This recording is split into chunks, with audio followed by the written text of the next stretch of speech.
말씀 은혜 받읍시다. 감사합니다. 설 가기 전에 내일 박형근 집사님 남편 최주 집사님 장인 조경욱 집사님의 부친 되시는 조경욱 집사님 발인 예배가 대구 반야월 전문 예식장에서 있습니다. 교회에서 오전 7시에 출발합니다. 가실 분들은 함께 가셔서 위로해 주시고 힘을 실어 주시기 바랍니다. 자, 오늘 저는 바울의 신앙 고백과 삶이라 바울의 신앙 고백과 삶이라는 제목으로 말씀을 드리고자 합니다.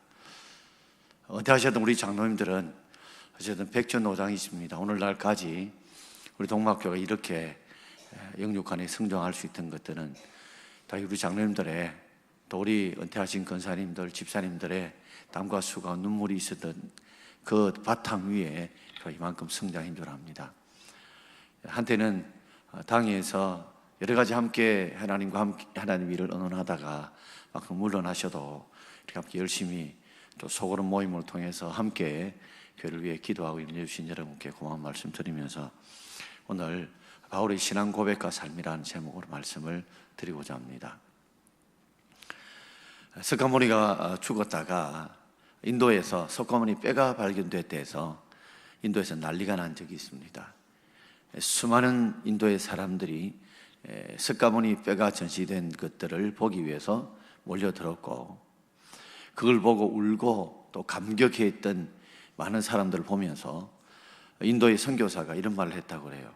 만약에 예수의 뼈가 하나도 발견됐다면 기독교는 다 무너지고 말았을 것이다 그랬습니다. 우리가 기독교의 위대한 점이 있다면 바로 예수님이 부활하셨다는 사실이고, 그 부활을 통해서 그분이 모든 인생을 구원하신 참 구세주가 되시고 하나님의 아들 되심을 우리에게 증거해 주신 줄 믿습니다. 우리가 고린도서 13장을 하면 우리는 사랑장이라 부릅니다. 히브리 11장은 믿음장이라 부르죠. 고린도서 15장은 부활장으로 별명이 이루어져 있습니다. 이 고린도서 15장에 보게 되면 바울의 고백들이 나오게 되는데, 특별히 이 고백을 통해서 바울의 신앙과 또 그 삶을 한번 비춰보면서 우리 은퇴하신 우리 장로님들께의 삶도 한번 돌아보시고 또 여러분의 삶을 한번 돌아보면서 함께 우리도 늦게 믿었지만 뒤에 사도 되었지만 나중된 자가 먼저 되었던 바울을 통해서 우리의 신앙도 그런 신앙, 마무리가 아름다운 신앙이 되기를 주의 이름으로 축원드립니다. 한 세 가지로 바울의 고백을 생각해 보려고 합니다. 첫 번째는 자신이 만삭되어 나지 못한 자다, 사도 중에 가장 작은 자라는 고백이 9절에 나오는데요, 우리 8절과 9절을 함께 읽어보겠습니다. 맨 나중에 만삭되지 못하여 난 자 같은 내게도 보이셨느니라. 나는 사도 중에 가장 작은 자라. 나는 하나님의 교회를 박해하였으므로 사도라 칭함을 받기를 감당하지 못할 자니라. 부활하신 우리 하나님께서 다메섹 선상에서 자신을 박해하고 예수 믿는 사람들을 박해했던 바울에게 나타나셔서 부활하신 주님의 영과 육이 온전한 영화로운 몸의 주님의 모습을 보여주셨습니다. 이 부활을 통해서 바울의 생각이 바뀌고 보는 눈이 바뀌고 그의 삶이 바뀌게 된 것입니다. 이전에 바울을 보게 되면 자신이 항상 자랑을 했죠. 자신은 이스라엘 지파 중에 베냐민 지파라고 자랑했고, 또 하나님을 잘 섬기는 바리새 지파라고, 또 가말리엘 문화에서 공부를 했다고, 그리고 로마의 시민권을 가지고 있었다고 그렇게 자랑했던, 자신이 큰 자라고 자랑했던 이 바울. 이전의 이름이 사울이죠. 왜 사울의 이름을 지었을까요? 베냐민 지파의 왕이 되었던 사람이, 통일왕국을 이루었던 첫 번째 왕이 바로 베냐민 지파의 왕 사울이었죠. 그렇기 때문에 자신의 이름이 사울인 것도 나도 베냐민 지파요, 이스라엘 지파가 통일될 첫 번째로 왕되었던 사람이 바로 베냐민 지파 사울이기 때문에 자신의 이름에 긍지를 가지고 있었습니다. 이 사울이라는 이름도 또 우리 큰 자라 이런 이름을 가지고 있죠. 그런데 바울이 다메섹 선상에 예수를 만나고 난 뒤에 그가 이전에 자신이 얼마나 외적으로 대단한 존재인가, 이 자신이 베냐민 지파다, 자신이 바리새 지파다, 가말리엘 문화에서 공부를 했다, 자신은 로마의 시민권을 가지고 있다, 외적인 것을 자랑했던 그가 부활하신 예수님을 만나고 난 뒤에 자신의 내면을 돌아보게 된 겁니다. 자신이 만삭되어나지 못했다. 원래 10살 되어야, 만삭되어야 태어나는데 만삭되어지 못해 태어난 칠삭동이 팔삭동이라고 부르지요. 이 말은 참 부족함이 많은 자다. 참 부족함이 많은 자다. 다른 말로 그는 이렇게 말하고 있죠. 나는 사도 중에, 예수님께 친히 제자로 불렀던 사도 중에도 가장 작은 자다. 가장 작은 자다. 왜냐하면 자신은 하나님의 교회를 박해하였으므로 자신은 사도라고 부름을 받기에 감당할 수 없는 참으로 부족한 자다. 이전에는 자신이 껍데기를 자랑했던 자신이었다면 이제 자신의 삶의 내면을 비춰보면서 자신이 얼마나 부족한 자인가를 깨닫는 이 고백이 달라지게 되죠. 여러분, 진짜 예수를 만나면요, 사람은 자기의 껍데기를 보지 않습니다.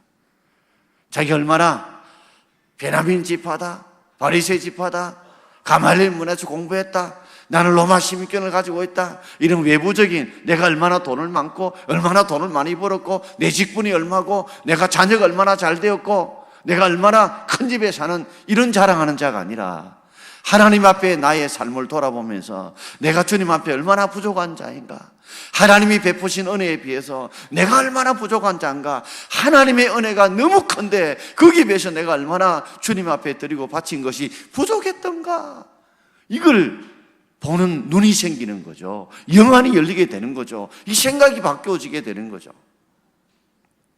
바로 바울은 부활하신 주님을 만나고 나니까 이전에 껍데기 자랑하던 거, 이전에 자신이 얼마나 대단한 그 자랑한 것이 아니라 하나님 앞에 그 은혜에 비해서 자신이 너무나 부족하고 보잘것없다는 것, 그런 나를 하나님의 자녀로 삼아주시고 그런 나를 사도라 불러주시고 그런 나에게 하나님이 사명을 맡겨주신 걸 돌아보니 너무 감당하지 못하겠다는 거죠.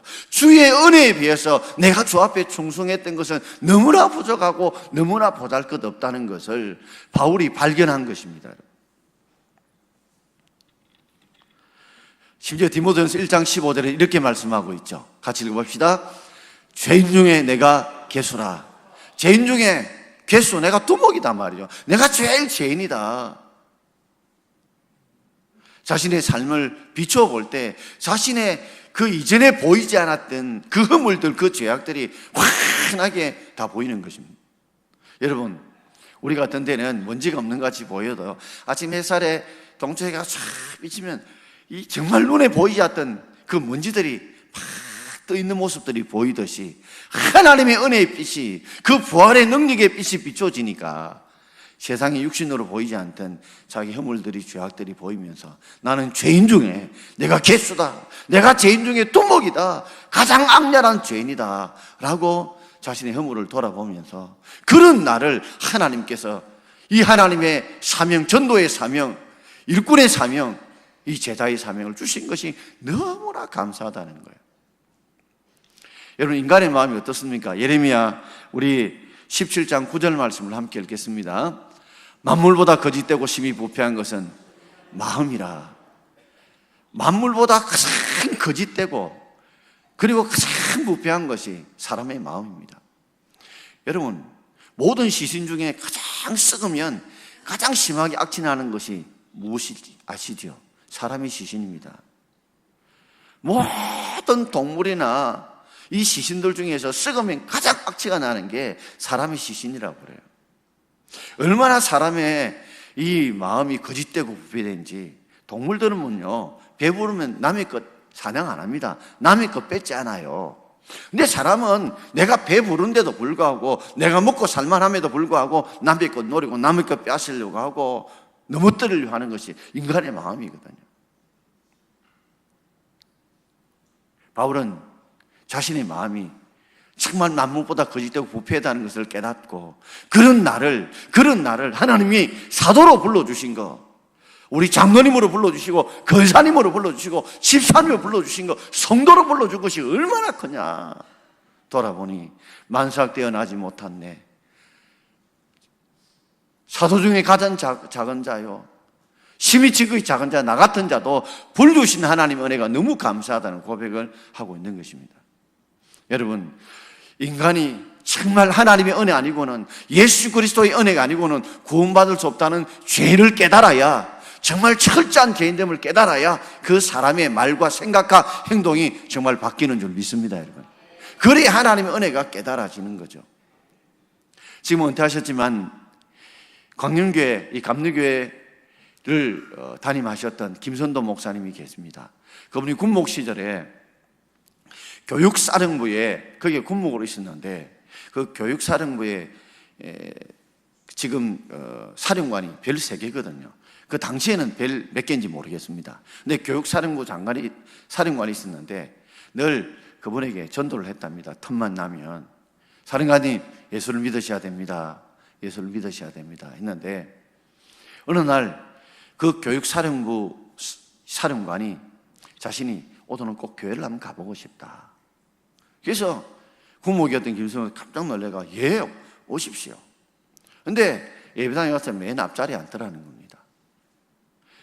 그러면서 한 번 올 줄 알았는데 2번 오고 3번 오고 이러다가 이제 세례를 받겠다고 본인 다짐을 하고 세례문답을 하게 되었다고 합니다. 세례문답을 하면서 목사님 물었대요. 김선도 목사님이 왜 세례를 받고자 하십니까? 물었더니 내가 죄인입니다. 내가 아주 못된 죄인입니다. 내가 아무리 생각해봐도 내 죄를 용서해 줄 분은 예수님밖에 없다는 걸 내가 깨닫기 때문에 내가 세례를 받고자 합니다. 이 죄를 가지고는 내가 죽지를 못합니다. 이 죄 용서함을 받기를 원합니다. 그래서 세례를 받았대요. 세례를 받고 그 감격이 얼마나 크고 기쁜지, 본인이 세례 받는 날, 그날 김선도 국목사님을 찾아오셔가지고 내가 이 교회에 필요한 모든 이 기자재를 내가 다 헌금하겠다, 내가 헌물하겠다. 그래서 김선도 목사님이 그랬대요. 사령관님, 그러지 마시고 제가 꼭 한 가지만 부탁하겠습니다. 뭐요? 주일 되거든 정장 군복을 입으시고 주보 나눠준 안내위원을 해주면 좋겠다 하니까 사령관이 멈칫하다가 예, 그것이 기쁘다면 그걸 하겠습니다 해서 30분 전에 차를 타고 오셔서 군복을 입으시고 배를 3개 다시고 고개를 숙이면서 주보를 나눠주니까 이 병사들이 몸을 어떻게 해야 될지 모르는 거예요. 여러분 알다시피 군에 가보시는 분들 알지만 이 짝대기 하나가 이 별 3개 앞에 고개 숙이는 장면을 한번 생각해 보십시오. 인사를 받는다고 생각해 봐요. 주보를 나눠주고 악수한다고 생각해 봐요. 전화 받아보세요. 오늘도 제가 새가족실에서 늘 식사를 하는데 어떤 한 분이 우리 교회 나오신 좀 오래되신 분인데 마침 맨 앞자리에 앉아서 식사를 하게 됐거든요. 목사님하고 이 앞에 앉아가지고 밥을 먹으니까 막 마음이 울렁거린다는 거예요. 저도 사람이 똑같은 사람인데, 그러니까 성도의 새로운 분들의 마음이 그런가 봐요. 그런데 군이라고 하는 이 복종사회에서 여러분 괜찮아요. 어쩔 수 없이 어르신들 이게 조정 못하고 오신 분들 계시거든요. 너무 죄를 봐요, 저를. 예. 얼마나 미안하겠어요, 본인이. 그럴 때 있잖아요. 저도 어떤 데는 보면 분명히 진동해놓고 꺼놨는데 갑자기 뭐 울릴 때 있거든요. 그러고 막 쳐다보면 얼마나.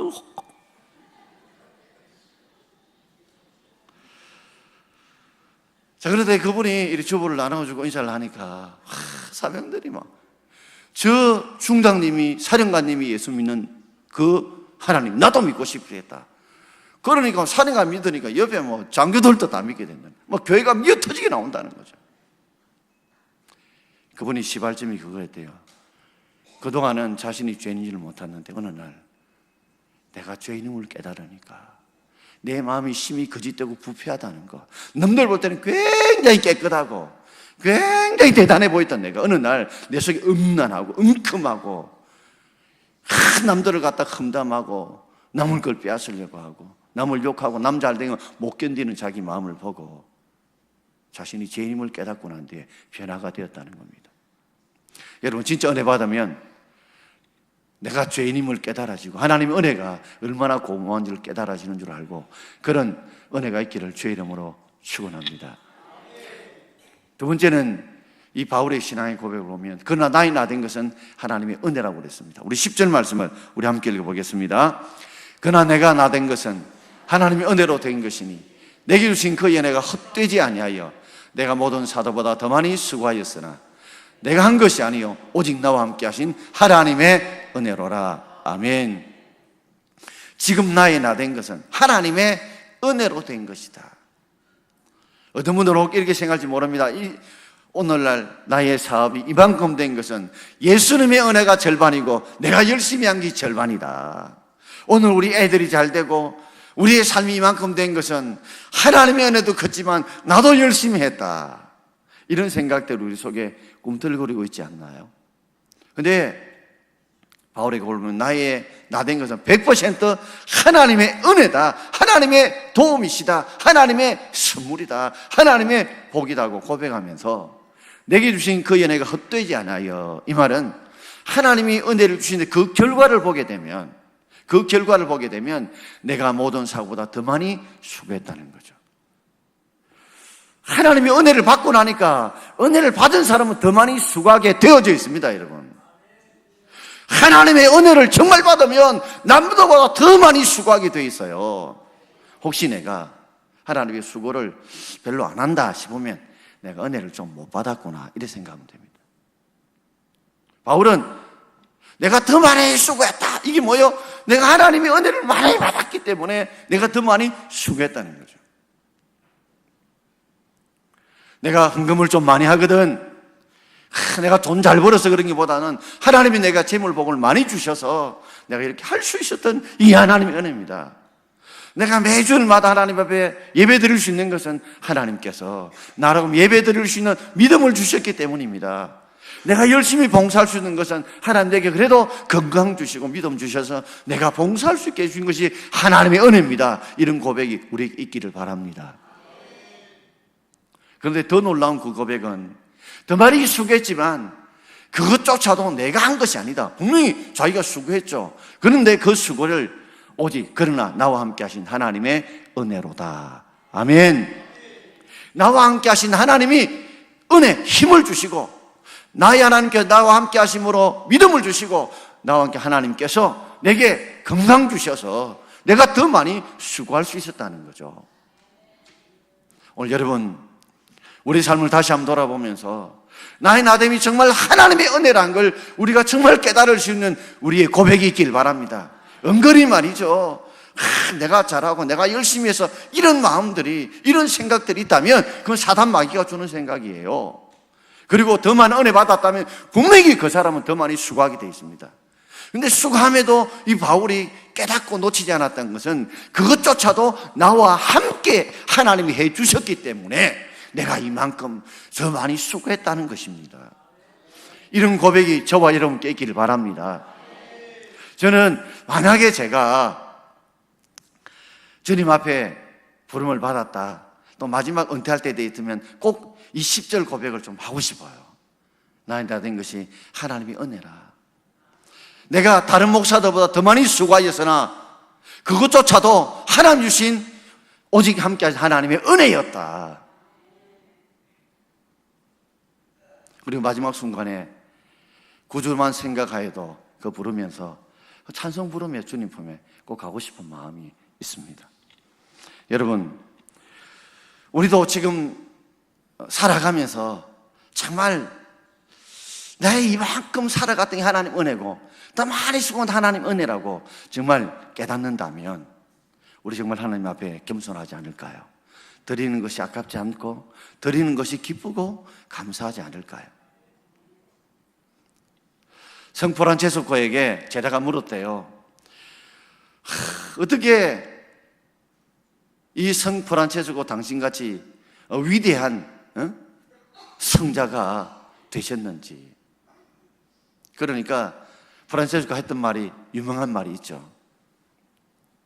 만약에 하나님께서 내게 이 도둑이나 강도들에게도 이런 은혜를 부으셨다면 그 사람들은 내보다 더 훌륭한 사람이 되었을 것이다.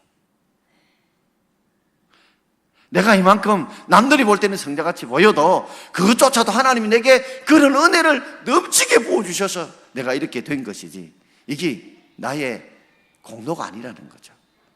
전적인 하나님의 은혜였다는 것입니다. 뿌리를 지었던 알렉스 헤일리 있잖아요.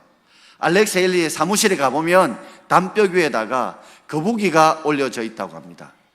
담보기에 거북이가 올려져 있는데 왜 그림을 올렸느냐고 물었더니 알렉스 헤일리가 이런 말을 했대요. 거북이의 스스로 힘으로는 담벼 위에 올라갈 수가 없다는 겁니다. 진짜 많이 오네요. 이제 그만 울어도 되는데, 헤일리 위에 이제 이 거북이가 올라가 있는데, 그 거북이가 이러다 이제 설교 놓치겠다. 올라가 있는데, 거북이 힘으로는 이 담벼기에 못 올라가잖아요. 자는 사람 다 깼네, 몇 사람. 아까 막 졸고 있는 거 딱 보이는데 지금 소리를 이렇게 다 깨버렸어요. 올라갔는데 그걸 보고 이랬대요. 아니, 거북이는 절대 담벼기에 올라갈 수 없는 것처럼 내 능력으로, 내 은혜로, 내 지혜로는 도저히 이 소설을 쓸 수 없었다는 거죠. 이렇게 쓸 수 있는 것은 전적인 하나님의 은혜다. 이걸 내가 잊지 않으려고 사무실에다가 담벼 위에 거북이에 올라간 그림을 그려놓았다는 거예요. 여러분, 날마다 이 모든 것이 하나님의 은혜인 줄 믿습니다. 자, 시편 127편 우리 1절 말씀을 우리 함께 읽겠습니다. 여호와께서 집을 세우지 아니하시면 세우는 자의 수고가 헛되며 여호와께 성을 지키지 아니하시면 파수꾼에 깨어 있음이 헛되도다. 아멘. 자, 집을 세우고 성을 지키잖아요. 참, 오늘 이렇게까지 정신을 바짝 들고 예배드린 오후 예배가 흔하지 않지 싶은데, 아마 이 울리는 소리가 비슷한 사람들이 많다 보니까 이게 내 거 아닌 줄 알고 생각하는데, 혹시 내 건지 한번 확인해 보세요. 자, 집을 세우는데 이제 그만 울 때도 됐는데,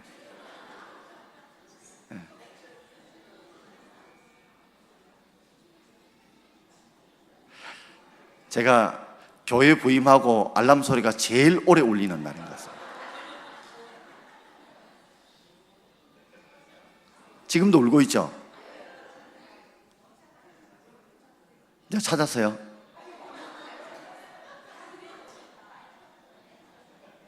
자, 또 울리고 있습니다.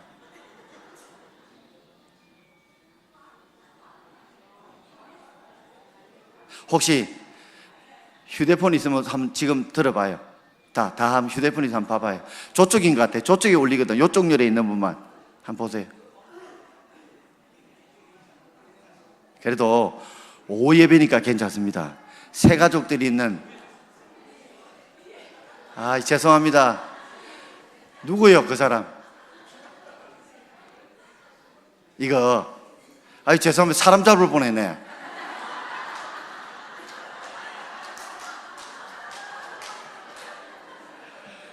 저게 휴대폰 누가 중청에 놔놓고 잊어버리고 간 사람이 있어요. 네. 혹시 중청에 오늘 예배 드리다가 휴대폰 잃어보신 분은 양신영 목사님 찾아가세요. 다시 한번 사과해놔. 아니, 우리 교육자들이 귓구멍이 조금 방향이 저분에서 올리는데 여기서, 죄송합니다. 어르신들이 혹시 못할까 싶은데 다시 한번 사과해요.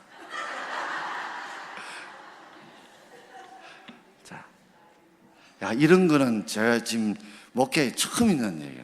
다음에 어디 설교가 가든 꼭 함부로 사람을 잡지 말자 하는 제목으로 예화로서도 아주 좋은 예화인 것 같습니다. 흔히 있을 수 없는 예화거든. 저 학생 휴대폰인 것 같아요. 양 목사님의 찾아요. 양 목사님한테. 자, 시편 127편 1절 우리 다시 한번 읽어봅시다. 여호와께 집을 세우지 아니하시면 세우는 자의 수고가 헛되며 여호와께 성을 지키지 아니하시면 파수꾼의 깨 있음이 헛되도다. 여러분, 우리가 집을 세운다, 가정을 세운다, 자녀를 세운다, 우리 앞날을 세우더라도요, 하나님이 세워지지 않으면 무너질 수 있다는 거죠. 성은 집보다 좀 큽니다. 이 나라도 하나님이 지켜주셔야 되지, 안 지켜주시면 아무리 파수꾼이 깨 있어도 무너질 수 있는 줄 압니다. 날마다 우리 하나님이 지켜주셔야 되고 세워주셔야 되는 줄 알고 여러분 그 하나님 앞에 기도할 수 있는 저와 여러분 되길 바랍니다. 여러분, 우리가 하나님의 은혜 없이는 할 수 없다는 걸 알면요, 그 사람 기도하게 되어 있습니다. 그리고 열심히 봉사해도 이것이 하나님이 은혜 주셔서 내가 했다는 걸 알고 겸손한 고백을 하게 됩니다. 바울이 이렇게 아름다운 믿음을 가졌기 때문에 끝까지 주님을 믿더라도 배반하지 않고 부인하지 않는 그런 삶을 살게 되지 않았습니까? 자, 마지막 세 번째입니다. 바로 이 고백 중에서 제가 늘 제 가슴에 담고 있는 고백이 바로 이 고백이죠. 나는 날마다 죽노라. 자, 고린도서 15장 31절 말씀입니다. 우리 함께 읽겠습니다. 형제들아, 내가 그리스도 예수 우리 주 안에서 가진 바 너희에 대한 나의 자랑을 두고 단언하노니 나는 날마다 죽노라.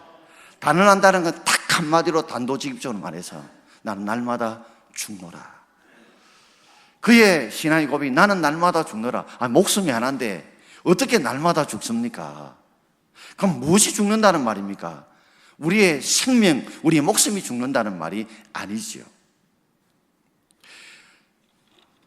갈라디아서 5장 24절 말씀을 우리 함께 읽겠습니다. 갈라디아 5장 24절입니다.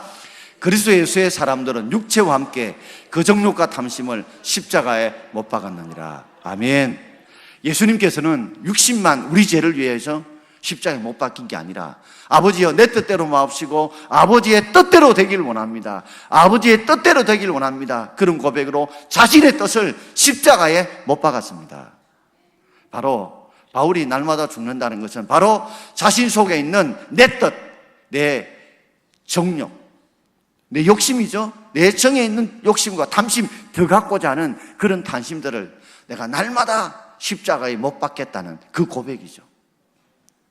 여러분, 우리의 삶에도 날마다 내 욕심과 탐심을 내 뜻대로 마옵시고 아버지의 뜻대로 되길 원한다는 그 고백으로 우리가 하나님 앞에 철저하게 매일 매 순간마다 예수님이 십자가에 자신을 못 박았듯이 내 뜻을 못 박았듯이 우리도 못 박을 수 있는 우리가 되기를 바랍니다. 나는 날마다 죽노라. 사실은 모든 교회와 가정과 삶의 문제는요, 내가 안 죽어서 문제예요. 내 정욕과 탐심이 안 죽어서 문제입니다. 그래서 지금은 돌아가셨지만 한신교회 이종필 목사님이 그래서 별세신앙, 별세영생이라는 말씀을 세웠죠. 그분이 뭐냐면 가정이 살고 교회가 살고 공동체가 살고 나라가 살려면 내가 죽어야 된다는 거죠. 모든 문제는 내가 안 죽기 때문에 내 정욕과 탐심이 살아있기 때문에 모든 가정, 모든 공동체, 모든 교회에, 모든 나라에 문제가 생긴다는 거죠. 여러분 매일 매 순간 이 기도 제목이 여러분 기도 제목이 되기를 바랍니다. 주님, 내가 날마다 죽는 자가 되게 없어서. 공산체 일제치하에서 복음 지키려다 신앙 지키다 죽으신 분들 계십니다. 육신의 순교죠. 정말 귀한 일이에요. 그러나 우리는 그 순교만큼이나 중요한 순교가 매일 매 순간마다 내 정욕과 탐심을 십자가에 죽이는, 내 뜻대로 마옵시고 아버지의 뜻대로 되길 원했던, 그렇게 고백했던 예수님처럼 우리도 내 정욕과 탐심을 십자가에 못 박듯이 그렇게 날마다 죽일 수 있는 저와 여러분 되길 바랍니다. 지금 일산의 거룩한 빛 광성교회를 담임하시는 정성진 목사님께서 일산 광성교회를 처음 개척할 때 청량리 중앙교회 임택진 목사님께서 팩스로 하나의 문구를 보내주셨어요. 그게 뭐냐면 아사교회생, 아생교회사라는 말입니다. 내가 살면 교회가 죽고 내가 죽으면 교회가 산다는 말이죠. 정성진 목사님께서 이 말씀을 정말 가슴 깊이 새겼다고 그래요.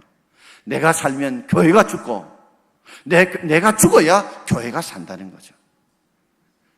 철저하게 정 목사 당신이 교회를 개척하거든 너가 죽어야 돼. 너가 죽어야 교회가 살아.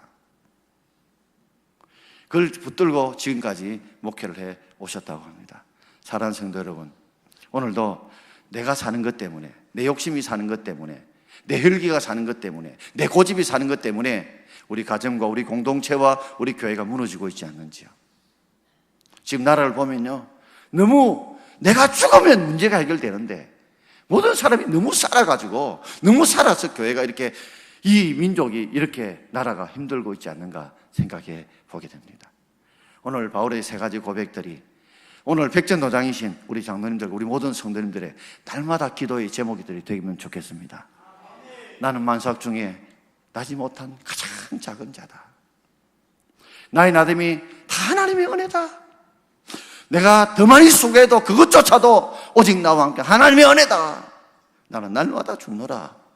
이런 고백들이 저와 여러분께 고백이 되기를 바라고, 그럴 때에 날마다는 우리를 통해서 이 바울 같은 이 신앙을 통해서 내가 죽음으로 가족이, 공동체가, 교회가 사는 은혜와 복이 있기를 주의 이름으로 축원드립니다. 기도하겠습니다. 주신 말씀